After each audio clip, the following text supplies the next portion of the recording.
stitching is one of those details that just takes your projects to the next level, and having all the right tools really makes it easy, and the Baby Lock Jazz 2 has that available for you.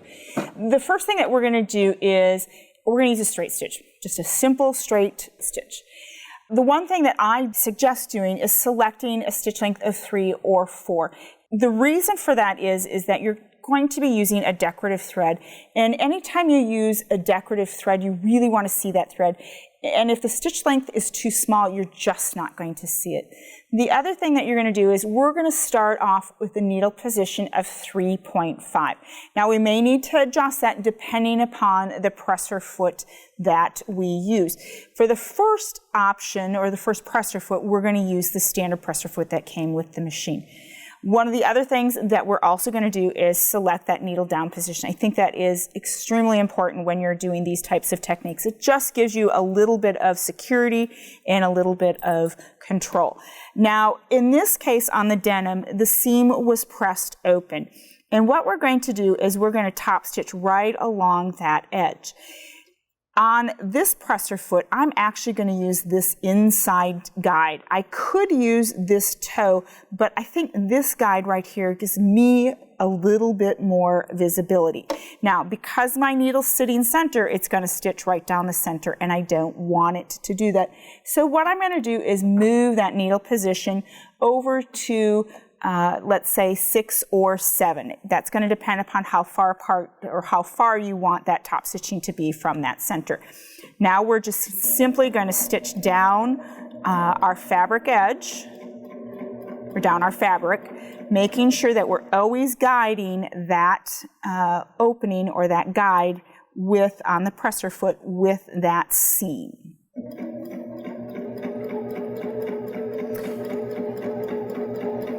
And as we approach the end, we're going to stop. Now I will tell you, when I am top stitching, I never backstitch because it is a finishing detail and you don't want that extra thread built up on your, in those areas. And you can see how pretty that is. Now, another foot that's ideal to use is the open toe foot, and this actually comes with your machine, and we're going to change our feet out, and this time I'm going to actually, because this is a little lighter weight thread, I'm going to adjust that stitch length down to 2.5 and take a look and see what that looks like. For alignment, there are a couple things you can do with this presser foot. You can use the outside edge of the foot, you can use the inside toe, or do you see that little red marking right there?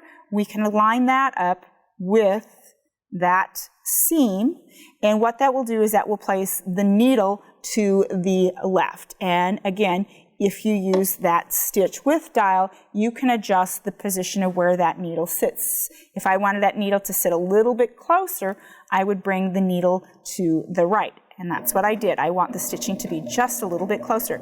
And what I'm watching as I'm stitching is to make sure that that red mark sits on top of that, that seam. And I'm going to stitch down my fabric piece.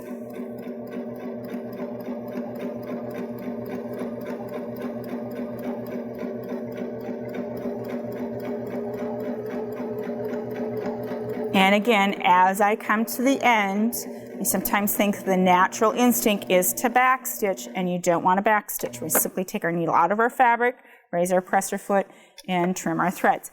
So now what you've done is we've got top stitching using that 3 and then top stitching using that 2.5 setting. And that gives you an idea of which type of stitch length or what stitch length you would like to use for that type of thread, which this thread tends to be a little lighter weight. So maybe I do want it a little smaller so I see more of the thread.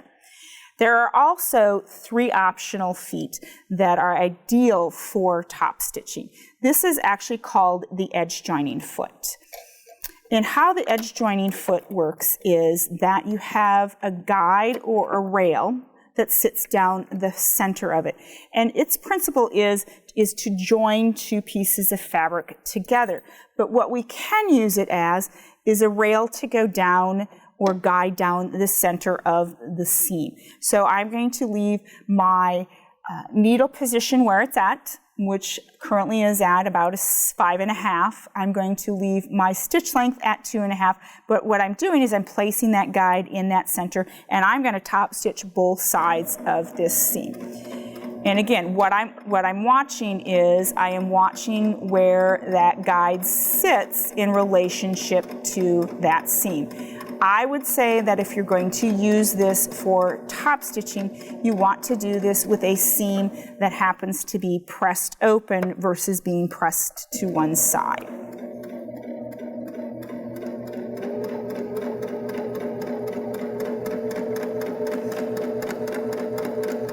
And again, as we come to the end, we're not going to backstitch. Needle simply comes out of the fabric and trim our threads.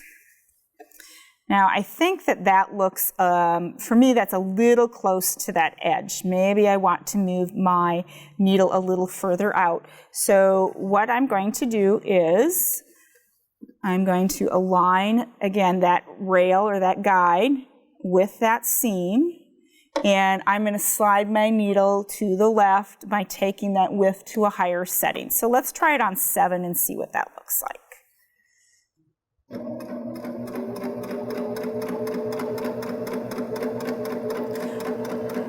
So what you're going to find is that you will naturally develop a look that you prefer. And by a look, I mean the distance that your top stitching sits from the area that you're top stitching, the threads that you like to use, and the stitch length that you like to use. So it becomes your signature. And this is the top stitching at a further distance from that seam with that same 2.5 stitch length. And I think either one is perfect. I actually prefer the one that's a little further away. Now the last 2 feet that we have that are great guides when you're top stitching is they're called bilevel feet. And what that means is on the underside you can see that there's a ridge, and what this allows me to do is to snug that ridge up to my seam. And in this case, what you're doing is I've pressed my seam to one side, and I actually want to top stitch on what I would call the hill. So what this ridge does is it allows me to butt up against that seam, and now I'm secure when I'm stitching. I'm not going to, my fabric isn't going to shift, but it also helps me keep my stitching straight because it acts as a guide similar to the guide on the edge joining foot. And I'm going to pull my needle back a little bit. And in this case, I would only have top stitching on one side of my seam. And it doesn't have to be down a seam. It can be down the front of a placket. It can be along a cuff. I'm just showing you seams because I think that that's probably what we're most familiar to seeing based on what ready-to-wear does and what the home dec industry does when they are adding this detail to items. Okay, so look at how beautiful that looks, and that was using the bilevel foot right. So you can see that using the various accessories and a simple straight stitch, adding top stitching to any project is quick and easy and elegant.